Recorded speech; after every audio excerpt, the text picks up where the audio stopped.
It was a 3,000-mile, 20-day trip by horseback that began on the beach at the Pacific Coast at Bodega Bay and ended in Annapolis, Maryland at the Atlantic Ocean. Sounds like the beginning of a historical geography lesson, but it just happened last month.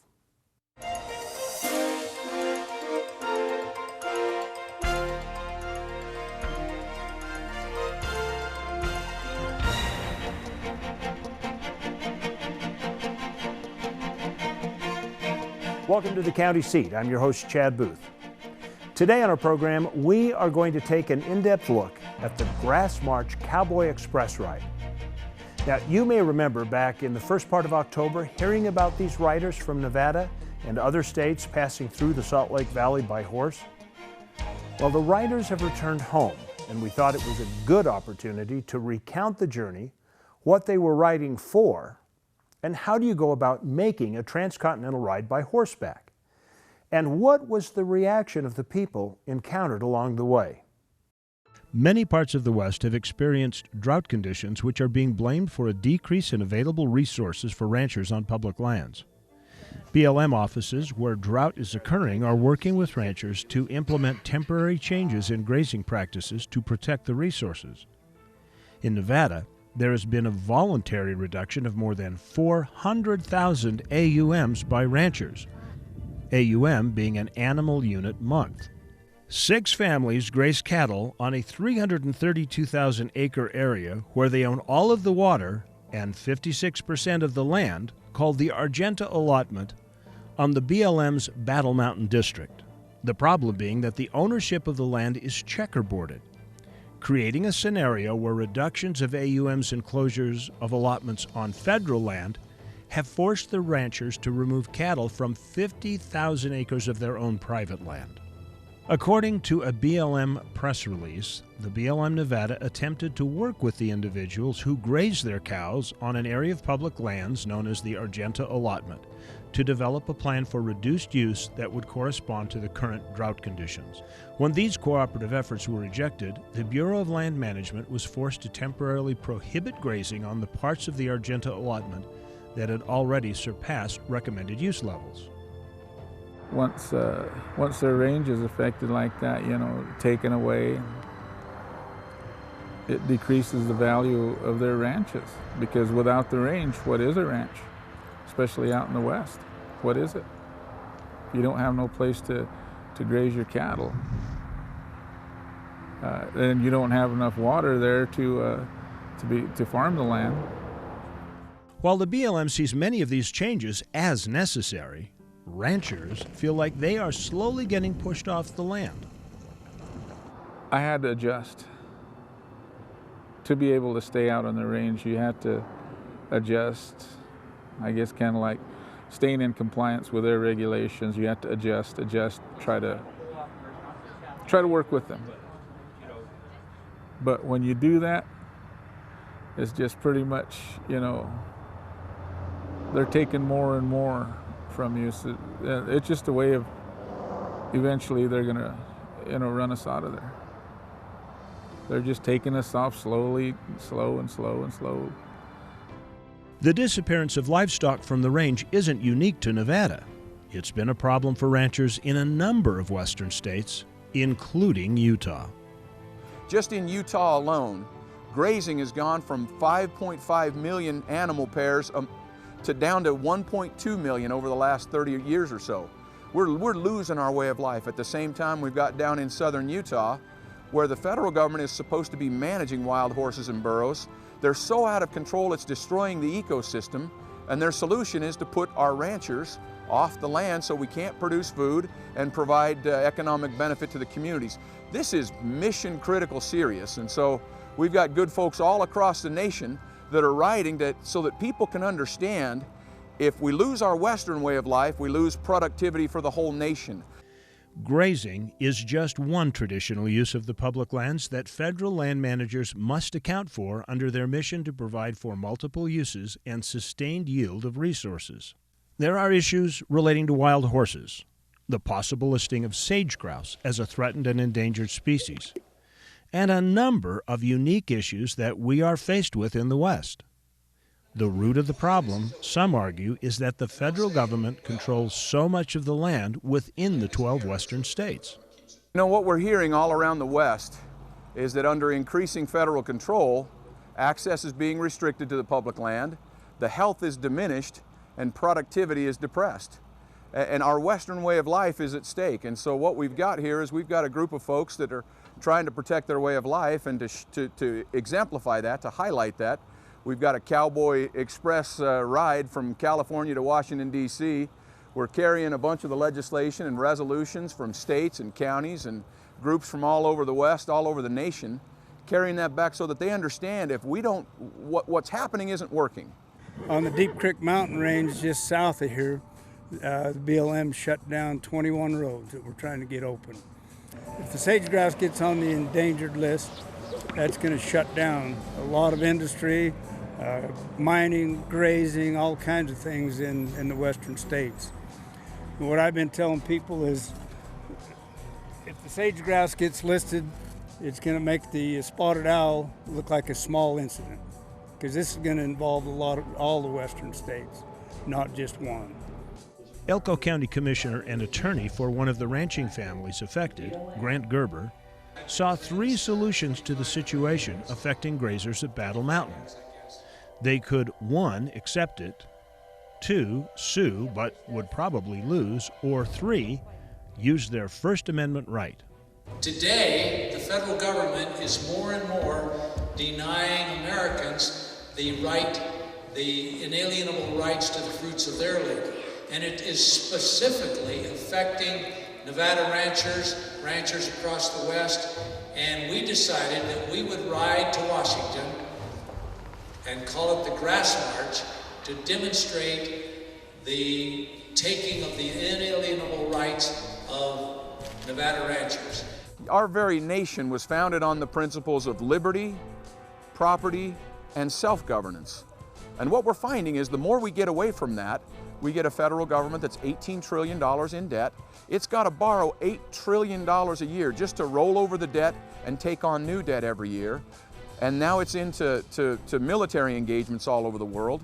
Understandably, it's too exhausted to be able to deal with the aspects of managing the diverse climate, geography, geology, industry in the western states. It's so diverse. We need to celebrate that diversity throughout the West and allow those who know the land best, who love it the most, whose very lives and livelihoods depend upon that land, to manage it, because they're going to be more responsive and more responsible, because they're directly accountable to the people right there on that land where they live. I know you're sitting there, you're probably thinking to yourself, now hold on, there's no way something like this is really happening. There must be something else going on here. But just consider this. 87% of the state of Nevada is federally owned. The agencies that manage the land are not made up of elected officials and have no accountability to the people in that state. And there's no accountability of those offices to any of the locally elected officials. The point that these ranchers are trying to get across is that they are being held to regulation without representation. Sounds kind of constitutional, doesn't it? Well, this is something to think about during the break, and when we come back, we will talk about the ride that took these ranchers all the way to Washington, D.C. You're watching The County Seat. It just seemed like complete boredom interrupted with sheer terror all the way across America. There is a place where looking out means looking in, where an impression lasting only a few seconds will be imprinted on a life forever, where courage is forged and innocence rediscovered, where remembering is rewarding and forgetting unforgettable.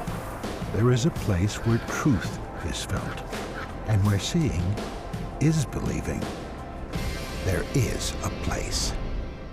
Why is it that environmental protection and economic development are often placed at odds with each other? In Duchesne County, they have both. Here, modern industry and resource development go hand in hand with some of the most pristine wilderness in the western United States. A strong economy balanced with a lifestyle of exploration and discovery. But don't take my word for it. Go visit them. Duchesne County, close enough for business, far enough, get away. When you by Utah, made and grown. You're keeping it here at home. I'm a Utah's own vegetable grower. I care about the foods I produce. Because when it comes to quality local foods, I understand the importance of Utah grown and raised. The jobs that we enjoy are vital because Utah's Own supports our communities. As a consumer, I look for Utah's Own products because Utah's Own is good for me and it's good for Utah. Keeping it here at home, Utah's Own. Color. It's something that can be seen. But have you ever wanted to reach out and touch it? Experience it. In San Juan County, Utah, color comes to life like nowhere else on earth. Color can be more than an abstract. Color can be your gateway to a new world. Visit San Juan County and explore the past, present, and future in a way that you've only dreamed of. San Juan County. Color your experience. What's the story of your life? What chapter are you on? Did you happen to get married recently? Perhaps you found your lost puppy at the animal shelter. Or you're taking an art class at the senior center. There's that flu shot that kept you well last season. And don't forget the museums and historical sites your family loves. And all the fun you have at the County Swim Center. County services from search and rescue to maintaining roads bring tremendous value to each of our lives. We're the Utah Association of Counties, helping you build the story of your life. What would you do with an extra day in Utah County? Explore the Wasatch Mountains? Snap a family photo at Bridal Veil Falls. Cool off on Utah Lake or the Provo River.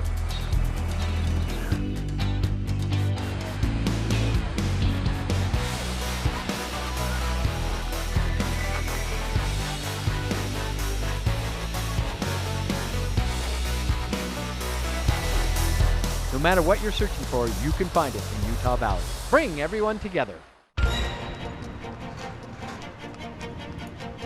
Welcome back to the county seat. If you're just joining us, we are taking an in-depth look at the Grass March Cowboy Express. This was a 3,000-mile ride by horseback to Washington, D.C., protesting what some ranchers in the West view as a restrictive regulation being placed on grazing of public lands. So, how do you make a ride by horseback across the United States?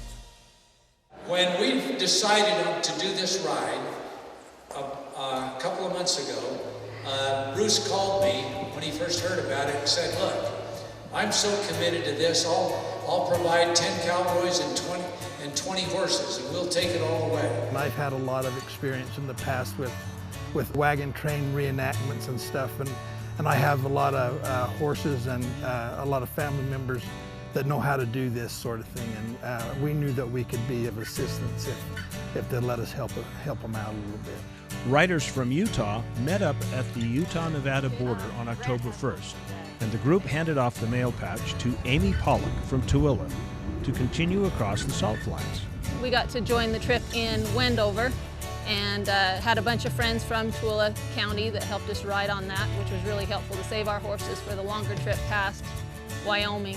Each horse would go 5 miles, and they would lope, and they were averaging about 10 miles an hour. We were able to use fresh horses along there, so we made good time through there. And each horse would go 5 miles, and then we had quite a few riders through there also, so each rider got to ride about 10 miles. They'd ride at least 2 horses from Wendover to Lake Point. Oh, it's fun. Yeah, that's right down the highway. The only thing is you got to watch where you're going, because on the side of the road you don't know what you're going to see. Early the next morning, Tooele County Commissioner Bruce Clegg met up with Utah State Legislator and President of the American Lands Council, Ken Ivory, to ride up 1700 South to the mouth of Parley's Canyon. From there, the riders continued on 5 miles at a time in a relay all the way to Washington, D.C. Now, as the riders continued across the states, they gathered more legislation, more resolutions, and more grievances from elected officials, building a body of complaints against federal management of public lands, arguing that the states would be better stewards over those public lands. We just learned something new every day about America. I mean, we saw America at 10 miles an hour, and we just came away with a better sense of geography, a better sense of history, and a better sense of what America's all about, and it was a great experience.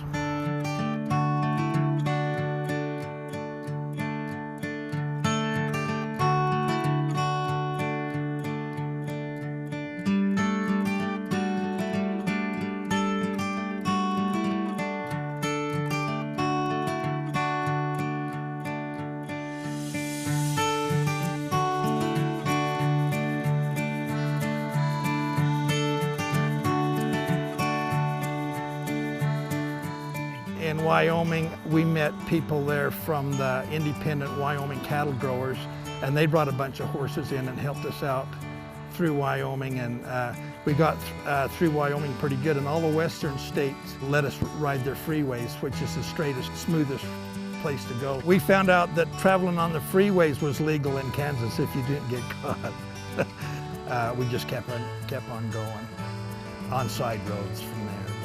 Anyway, it just seemed like complete boredom interrupted with sheer terror all the way across America.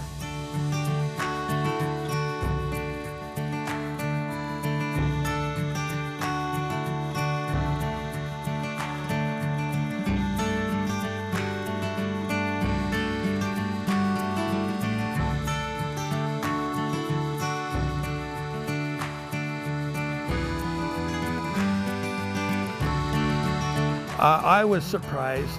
We had construction workers that was erectors on the top of steel buildings yelling down with their hard hats and yelling down and waving to us.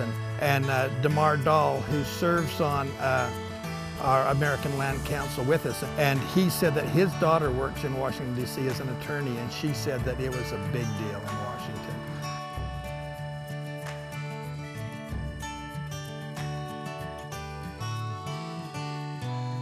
I do believe that we opened some eyes.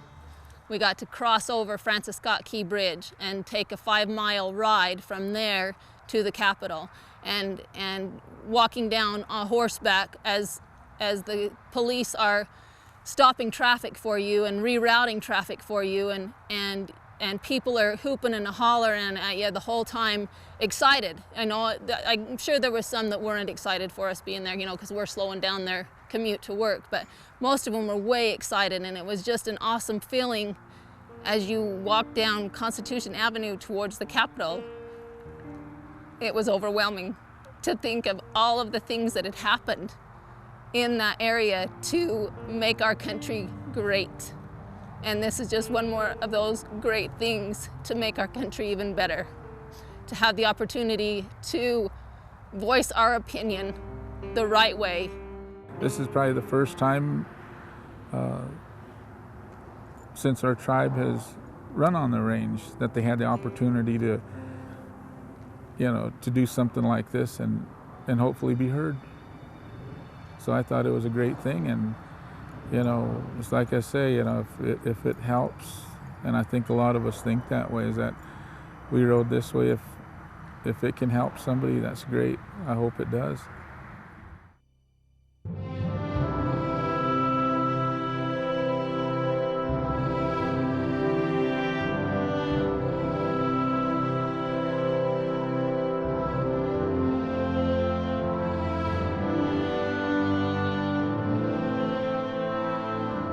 In a place that is beyond words, there is nothing to be said, except take your time in Bryce Canyon country.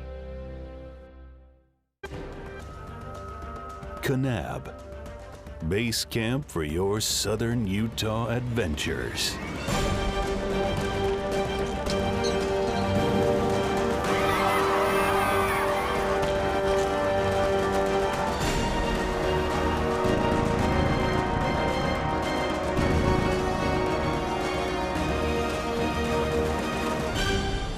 You belong in Kanab.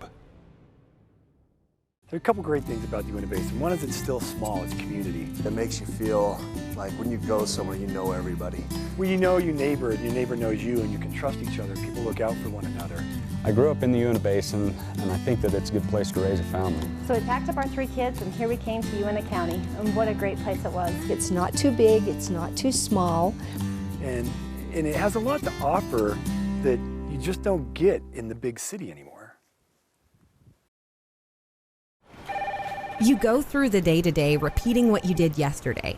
Don't you wish you could access that piece of your life that's missing? Find the beauty, serenity, family fun, or anything else that's missing from your life in the Cedar City, Bryan Head area.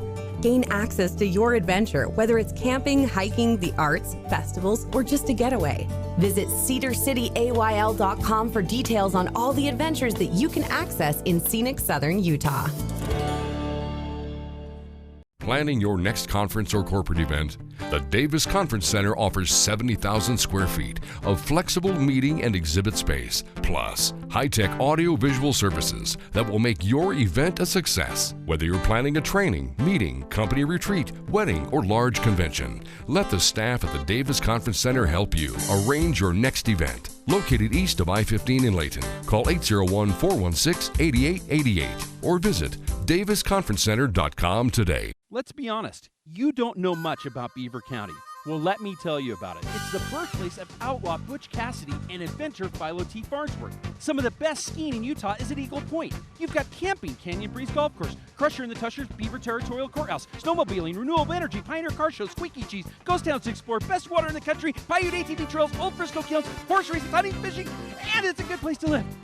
Beaver County, mountains of fun. I could tell you more, but why don't you come and see it for yourself? Welcome back to the county seat. Well, we've spent the better part of a half hour talking about the grassroots march to Washington, D.C. to protest regulations being placed on ranchers who utilize public lands to make their living, many of them for multiple generations. So, as we leave this, what do we take away from it? Well, I've talked to a number of ranchers across the West, and there is a consensus that many of the regulations being imposed on ranching lack common sense. It appears that policies and decisions are driven by litigation from environmental groups rather than science and on-the-ground observation, and that all that these ranchers are looking for really is a fair conversation about what is really happening out on the range and how to protect it and make a living off of it. That is what the ride was all about. Cattle ranchers like the Nevada cattle ranchers that are doing this, they've been running cows out there for 5 generations. Why would they feed it off so the next generation couldn't use it? I get really sick and tired of so many government officials coming out looking at your wetlands or your creek bottoms and say, this needs to be done, that needs to be done, this is, you know, this is in poor conditions. They saw it once. I've been looking at it for 60 years. We only have one creek running down one allotment, but they want us off of it. I asked them, how do we do this? Well, you need to be up there every day, kicking the cattle off the creek. And so I said, you know, kind of common sense. Why don't we put in some dirt ponds there? Oh, we can't. Why not? Because we'd have to get an EA, we'd have to do this, that. It takes a long time. I says, well, we got some time. And that's another issue where people back east are saying what you can do with your land in Nevada and Utah. Well, they're comparing it to the grass that they get back there because they get so much rain and so much moisture. Then also the water rights situation came in. Well, why can't we put some along there? Well, we can't do it because of water rights situations. And I told them, you know, I says the base property, our base property, its water rights comes right off of this allotment. So we do have water rights in this allotment. So why couldn't we utilize it? We're not just gonna, you know, completely dam it off. We can put some ponds in there and put some overflows on there. That way when it fills, it can continue on running the way it usually does. It's not gonna hurt anything. So why couldn't we do that? Well, you know, I really can't answer that question. Those are the types of things that we have to deal with. And their land use plans and their decisions on grazing, their decisions are becoming basically unlivable with reductions, their seasons of use and rotations. They don't make any sense as far as working with the country, working with the cows. If more people would understand what really is going on here, you know, they wouldn't call the ranchers welfare ranchers and stuff like that. When I had conversations back in Washington, D.C., and I just wonder, how can you guys not know why people in the West are so distrustful of the federal government? Because we feel like they rule over us like some king, rather than they're here to serve us or to try to help us. And so what we're seeing is these policies are failing. They have failed. So the federal policies of land management, and it's understandable, the federal government was never supposed to be the one-size-fits-all for everything, even down to the most local level. And so these centralized policies are failing access, they're failing the health of our lands, they're failing the productivity of our lands, and we've got good folks here that their very way of life is at stake. Thank you for tuning in today. This is an important conversation, and I hope you share your comments with us on our Facebook page and become part of the conversation. I also hope that you share this with your friends. See, the issues that we see here are complex, and we understand that there are other points of view out there. And I hope that we have started some conversations this very minute, this very day. I urge you to join in. Go to your county commission meetings. Ask questions of your elected officials. Become part of the conversation. Become part of the solution. Now, before we end today, I'd like to say that anytime you start a project, you know there are inherent risks. And the Grass March was no exception. Grant Gerber was thrown from a horse after it stepped in a prairie dog hole on the 7th of October. A medical exam found that he suffered a severe concussion, but from what they could observe, there was no hemorrhaging. So Grant, like a true cowboy, made the rest of the trip to D.C. and finished the coast-to-coast ride in Annapolis, Maryland. Several days later, however, on the trip home, he started to suffer hemorrhaging from the previous fall and was rushed to the hospital at the University of Utah Medical Center, where unfortunately he later died, October 25th, 2014. Grant Gerber was a cowboy. He was a county commissioner in Elko, Nevada, and he devoted his life to his country as a veteran in Vietnam, as an advocate for property rights, liberty, and self-governance. He was organizing events all the time to protect those rights, like the Jarbridge Shovel Brigade, where 2,000 people showed up to open a road so it could be used against a Forest Service directive that it be closed. He organized the Wilderness Research Impact Foundation. He created the character Smoked Bear, and was one of the founding members of the American Lands Council. His ability to bring ideas to action will truly be missed, but the movement will continue on. So we would like to dedicate this program to his memory and wish Grant Godspeed riding the range that he loved the best.